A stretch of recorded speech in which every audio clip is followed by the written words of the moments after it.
Have you ever been judged for something that truly comforted your heart? And what if someone told you that a doll, yes, a doll, could be part of a deep emotional healing process? Sounds strange, right? But the story you're about to hear will turn your head and maybe open your heart. Rachel didn't lose a child.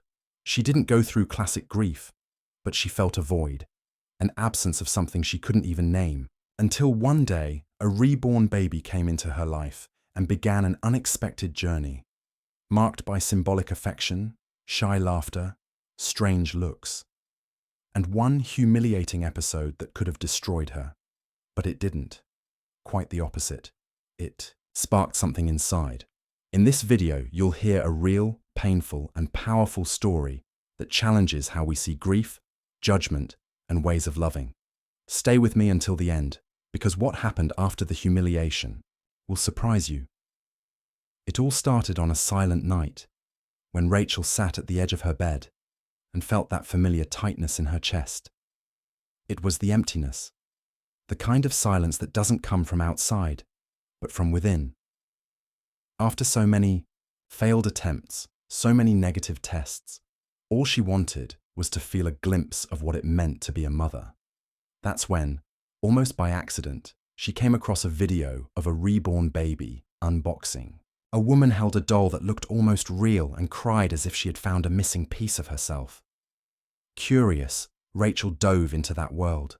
She read everything she could about reborn therapy, reborn dolls for therapy, symbolic motherhood. And the more she read, the more it all made sense. Not in her mind, but in her heart. It was as if that reborn doll had been made to touch a pain no one could see. She didn't know if she was ready to take that step. But deep down, she wanted to find out if that kind of emotional healing could reach the wound she had hidden from the world. The decision came after a silent conversation with the mirror. The face staring back was tired, but with a sparkle in the eyes she hadn't seen in years. Rachel clicked buy without telling anyone. It was a mix of anxiety and fear. What if it was crazy? What if she was trying to replace something irreplaceable? But something stronger whispered, "This is just one step toward your pain, and maybe toward your healing." As the tracking updates rolled in, Rachel began daydreaming. She imagined the first touch, the scent of the blanket, the weight in her arms. It wasn't just about playing with dolls, as many would assume. It was about reconnecting with maternal love, even without children, even with the pain still raw. It was about facing silent grief with something that symbolized care, affection, and motherhood without judgment. And right there, in the middle of that sweet, aching anticipation, Rachel began a journey that would change everything. She didn't know it yet, but what was coming next wasn't just about holding a reborn baby. It was about reclaiming a part of herself she thought she had lost forever. The day the package arrived, Rachel's hands trembled. It wasn't just a box, it was the start of something she couldn't yet name. The reborn baby unboxing was done carefully, almost like a ritual. When she opened it, she saw the delicate face, eyes closed as if peacefully asleep. And in that moment, she cried. She cried harder than she had in years. A cry of relief, of presence, of real emotions that overflowed without asking permission. She had no idea a reborn doll could stir so much all at once. The soft touch, the scent of the fabric, the weight in her arms. Everything seemed designed to reach invisible wounds the world ignored. Rachel felt a kind of silent comfort that only those who've longed for motherhood can understand. It was as if the baby said, without words, "I'm here. You can love me." And she did. In a way no one had explained, but her heart understood immediately. Little by little, her days began to take on new color. Rachel started to feel a lightness she hadn't felt in years. The reborn baby became a companion during moments that were once unbearable, solo breakfasts, empty afternoons. It was a kind of emotional support no one could see, but that she felt deeply. It wasn't an escape. It was the building of an internal space, calmer, more respected, more hers. This emotional connection wasn't something that made sense logically. It was symbolic, but deeply real. Rachel began to realize that the bond didn't need anyone else's validation but her own. And slowly, the pain that once screamed softened into a gentler whisper. It was the beginning of a grief recovery process. Not erasing what hurt, but lighting up new paths inside her heart.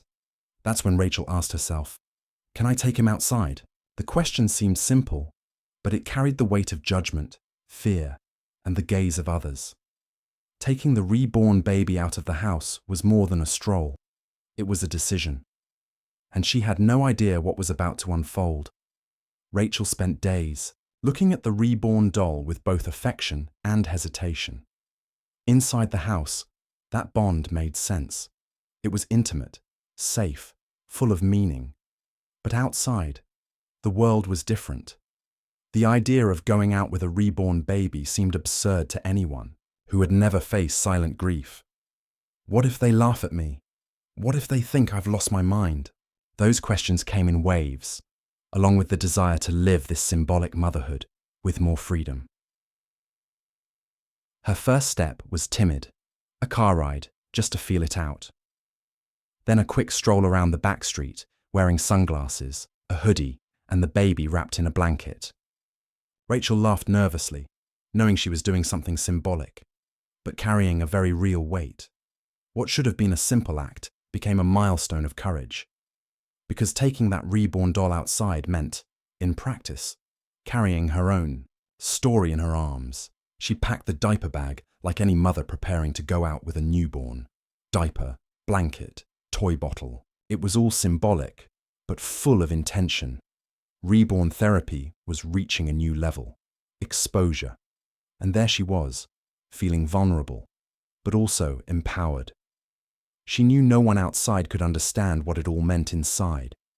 The decision felt like crossing an invisible line between private care and public judgment, between emotional freedom and the fear of being seen as fragile or ridiculous.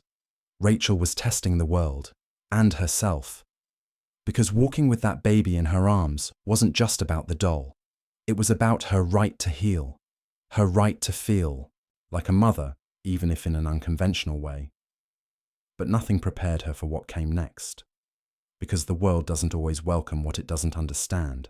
And in the middle of that small act of courage, she would face something that cut deep.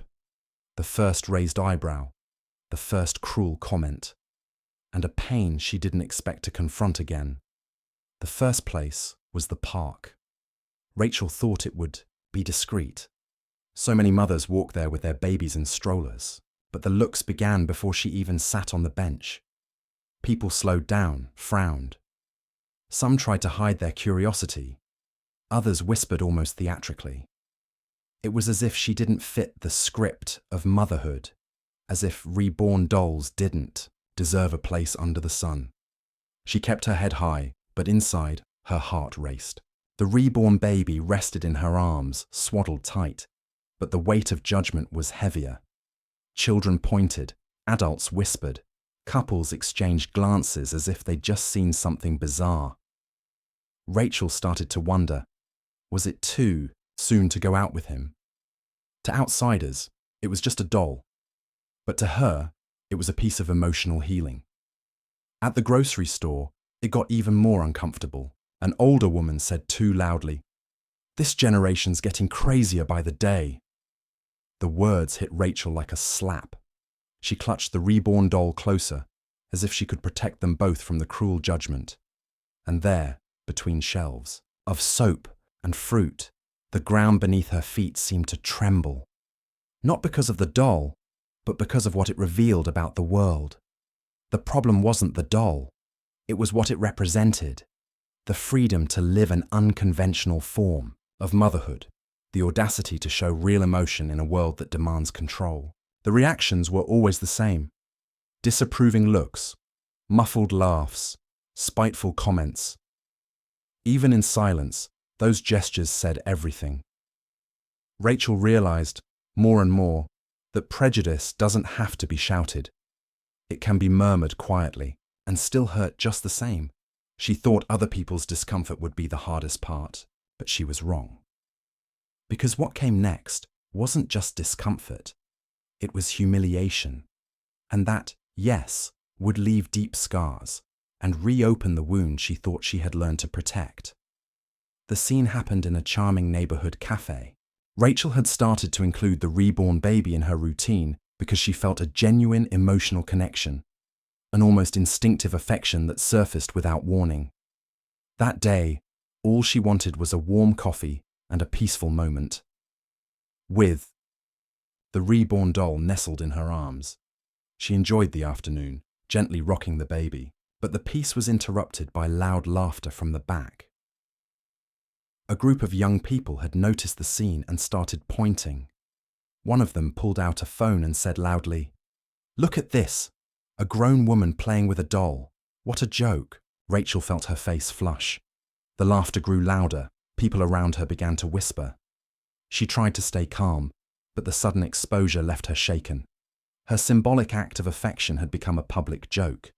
A baby's voice. Shh. Is she going to breastfeed too? The laughter exploded. Rachel shrank back, clutching the reborn doll tighter to her chest, as if she could shield herself from the wave of mockery. She didn't respond. She simply stood up, avoiding eye contact, her steps firm, her heart heavy. Outside, walking along the sidewalk, the shame slowly gave way to indignation. Rachel didn't carry that reborn baby out of neediness or delusion. It was a choice, a way to express, an emotional side that many try to hide. It wasn't about trauma. It was a personal, intimate, and profoundly real experience for her. But it had been treated like madness. That day, Rachel nearly promised herself never to go out again with the reborn doll. The humiliation stung, not because she regretted her decision, but because she saw just how cruel the world can be toward what it doesn't understand. And even though her head was down in that moment, something inside her began to glow, a flicker of strength she didn't know she had. That night, back at home, Rachel looked at herself in the mirror and barely recognized what she saw. Not her, reflection, but the storm of emotions brewing in her chest. Shame, anger, frustration, all because of something that had once brought her peace. The reborn baby, once a source of comfort and calm, now seemed to carry the weight of cruel stares and laughter. It was as if she'd done something wrong, but she knew she hadn't. No matter how much she tried to rationalize it, the emotional wound was still there. The judgment didn't just hurt because of the looks, it hurt because of what those looks suggested, that she was strange, unstable, childish. What so few understand is that carrying a reborn doll can be about affection, emotional connection, a way of caring for oneself. But the world insists on labeling what it doesn't comprehend, and slowly that chips away at anyone's confidence. Rachel began to ask herself, should I stop this? The doubt wasn't born inside her, it was planted by cutting words and empty laughs. It wasn't insecurity, it was exhaustion. That quiet kind of judgment that clings like dust. Even though she knew she wasn't harming anyone, she began to walk more slowly, avoid eye contact, and stop taking the baby outside. The hardest part was having no one to share it with. How do you explain being humiliated for walking with a doll? Most people would think she was overreacting, or worse, side with the mockers. Rachel felt alone, like she didn't belong in a world that demands every kind of affection to be backed by rational explanation. But not everything emotional needs to be understood. It only needs to be respected. And in that muted silence, Rachel began to pull away. It wasn't giving up, yet, but it was fatigue. The pain of being judged for something that had helped. Her heel was a strange kind of pain. It didn't throb in her body, but it drained her soul. And just when she was about to go quiet for good, something unexpected happened. The next few days were filled with heavy silence. Rachel no longer took the reborn baby out, not even for a short walk around the block. It stayed in the same spot on the couch, blanket folded, expression serene. but the scene felt empty now. What had once been a comforting routine had become a source of doubt.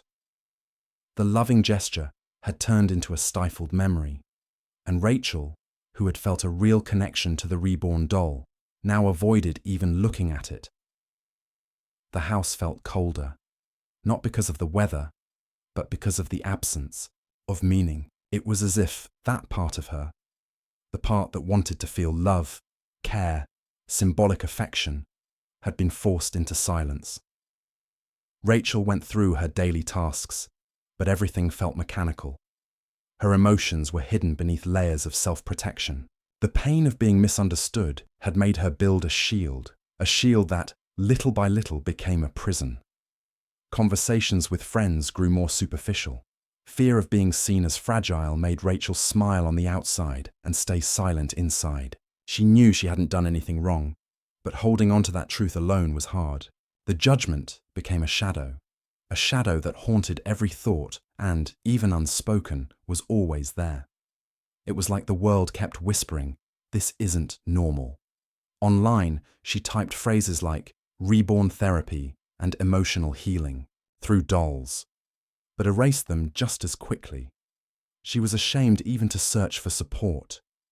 Would anyone understand this kind of emotional experience? Was she overreacting? The questions echoed day after day. She missed the Rachel who was light, sensitive, free, but didn't know if it was safe to let that version return. And just when she thought about giving up entirely, about ignoring the reborn doll, pretending none of it ever happened, something, or rather someone, crossed her path. It was an ordinary afternoon, no plans or expectations, when Rachel stumbled upon something she didn't even know she was searching for: understanding. She was in a craft store, absent-mindedly browsing paints and fabrics, when an older woman approached and said, pointing to the keychain on her cart, "That's a reborn baby, right? I have one too." Rachel froze for a second. For the first time, someone recognized and didn't judge. The conversation flowed like it was between old friends. The woman, named Louise, shared how her own journey with reborn dolls began after retirement. There were no invasive questions, no judgmental looks, just connection. Her words were gentle, full of understanding, and for the first time in days, Rachel felt seen, heard, validated. That woman, without knowing it, helped recover a piece of her. Louise spoke of how the symbolic baby brought her more than companionship. It had reconnected her to her own tenderness, to lightness, to a kind of love that needed no justification. Rachel listened like someone opening windows in a stuffy house. Her words didn't feel like advice. They felt like mirrors. A reflection of what Rachel herself felt, but no longer dared to admit. They exchanged contact information. That same night, Rachel received a message from her new friend with links to online groups, profiles about reborn therapy, and emotional videos of other women with similar stories. A whole new world was opening up, a world where she wasn't strange, where reborn babies symbolized love, care, and emotional connection. In that moment, Rachel realized she wasn't alone, and maybe if others like her existed, it was worth taking one more step, a step toward courage. The next morning, Rachel woke up different. The pain hadn't vanished, but something new was there, a spark of courage. She looked at the reborn baby, still lying in the makeshift cradle. And this time, she didn't look away. Instead, she walked over, adjusted the blanket, and kissed the vinyl forehead. Yes, it was symbolic, but it was also deeply real. It was the start of a reconnection with the baby, and more importantly, with herself. She understood then that hiding what made her feel whole wasn't protection. It was imprisonment, and she decided, for the first time since everything happened, to go out again. She walked to the park with steady steps, reborn doll in her arms, and a quiet spark in her eyes. It wasn't about proving anything to anyone anymore. It was simply about feeling, about holding on to what touched her soul with truth, about embracing her unique way of living symbolic motherhood. There was fear, of course, but it was accompanied by something new: determination. What once seemed like weakness now felt like sensitivity. Reborn therapy wasn't an escape. It was a bridge inward. The emotional healing was underway, and this time, Rachel wasn't planning to stop halfway. She didn't need others to understand. She just needed to be honest with herself. And in that honesty, she rediscovered her strength. It was like reclaiming each part of herself that judgment had tried to erase. No, she wasn't strange. She was human. With invisible pain, yes, but with a tremendous desire to care. For herself, her mental health, and the affections she so tenderly cultivated. The reborn baby was a symbol, but also a choice. And now, she chose not to hide anymore. The next step, maybe sharing it with the world. But first, Rachel wanted to test whether the world was ready to listen. With her heart pounding, Rachel pressed the publish button. She had written a short, simple, and sincere post about how the reborn baby came into her life and helped her rediscover the affection she'd lost in the chaos. She added a photo, holding the reborn doll in her arms, sunset in the background, and a soft smile on her face. No filters, no over-explaining, just raw, honest emotion. And then she waited. The first few hours were silent. Then came the comments, and to her surprise, there was no criticism. There was warmth. Women commented with tears in their eyes, saying they had never had the courage to speak up, but were living similar stories. Others were curious, asking about the process, about reborn therapy, about how it helped emotional health. The post went viral in support groups, therapeutic communities, and pages focused on women's emotional health. Rachel read each comment through tear-filled eyes. It was like watching a healing chain form, a cycle of understanding and respect gaining momentum. The woman who had once been publicly humiliated was now a beacon of courage for others. The pain of judgment was starting to be replaced by something new: admiration, not for having a reborn doll, but for daring to be real. Some people sent private messages, people who had never imagined sharing their emotions, but felt touched by her story. There were mothers, grandmothers, young women dealing with childlessness, anxiety, depression, all thanking her for her bravery.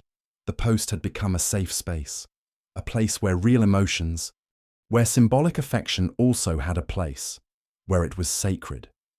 Rachel, who once kept quiet out of shame, had now become a voice. And amidst it all, one question began to pulse. If so many people felt inspired by a single story, why not tell more? Why not turn this into something bigger? Rachel never imagined that her story with the reborn baby could touch so many people. But the testimonials began to pour in, wave after wave. A woman from Ohio shared that she had kept a reborn doll, hidden in her closet for 2 years, too ashamed even of herself, and after watching Rachel's video, she held it in her arms for the first time without guilt. Another, from Canada, said the emotional journey she witnessed was like a mirror of her own life. It was raw, visceral, identification. Rachel's story became a reference point in support groups, women's forums, and even in discussions about mental health and symbolic motherhood. Mental health professionals began sharing her story, highlighting how reborn dolls for therapy have been underestimated, despite their very real impact on emotional healing. Rachel, without even meaning to, had started something that reached far beyond her. It was like she had turned on a light in a dark room, and others, upon seeing that light, felt less alone. She began receiving invitations for live talks, interviews, and support groups. But the most beautiful part was the feedback from women, who said things like, "You saved me from giving up. You made me feel less crazy. You gave me the courage to accept myself." And that was priceless. Each message was proof that the bond she'd created with the reborn doll went far beyond a cradle. It was an invisible thread connecting stories, experiences, and souls seeking healing. That's when Rachel realized her pain had turned into purpose. She was no longer the woman who hid at home after being humiliated. She had become someone who helped others break free from judgment. The woman who once felt ashamed to walk outside with a reborn doll in her arms now inspired hundreds to stand, taller, with more confidence, more self-compassion. It was the power of emotional healing in motion. But there was still one piece missing from the puzzle. Something that would tie everything together. Something that would seal the journey from the inside out. Rachel knew that after everything, she needed to leave behind a message. Rachel wanted the world to know no one has the right to say what is or isn't legitimate pain. The reborn baby wasn't an escape from reality. It was a bridge to reconnect with her deepest emotions. It was a form of symbolic motherhood that helped her feel, care, listen to herself. Those who judged only saw a doll. But those who lived it understood it was about healing, about permission, about looking inward with compassion. She wrote openly on her social media, "If a gesture, an object, or symbolic affection helps you breathe easier, then it has value. Real emotions don't need approval to exist." The quote went viral. It was shared across psychology pages, women's groups, grief recovery forums, and even mental health platforms. It was more than an opinion. It was a cry for emotional freedom. Rachel began encouraging other women not to hide what made them feel good, not to silence themselves for fear of others' laughter. The world is already hard enough. Why should we also deny ourselves the right to feel? If the reborn doll brought comfort, it meant there was a wound, and embracing that wound is perhaps the bravest act someone can choose. It's not about dolls. It's about emotional dignity, about reborn therapy, about women's emotional health being taken seriously. She wanted her story to be a seed, that each person who heard it would feel they had permission to care for themselves in their own way. Because pain is invisible, but affection can be visible, even if it comes in the form of a baby who doesn't breathe, but still warms your heart. Rachel believes every human being deserves to find their own path to healing, and if that path looks strange to others, that's okay. What matters is that it leads you somewhere peaceful. And so she ended her story with a whisper of strength. Never let someone else's gaze decide how you should live your life. Because in the end, what heals the heart? Only the heart can understand. Rachel's story isn't just about a reborn doll, it's about courage, about choosing what makes you feel good, even when the whole world points fingers. And maybe, right now, you're thinking about how many times you've stayed quiet for fear of being judged, how many times you've buried a real feeling just to fit someone else's mold. But what if we gave ourselves more permission?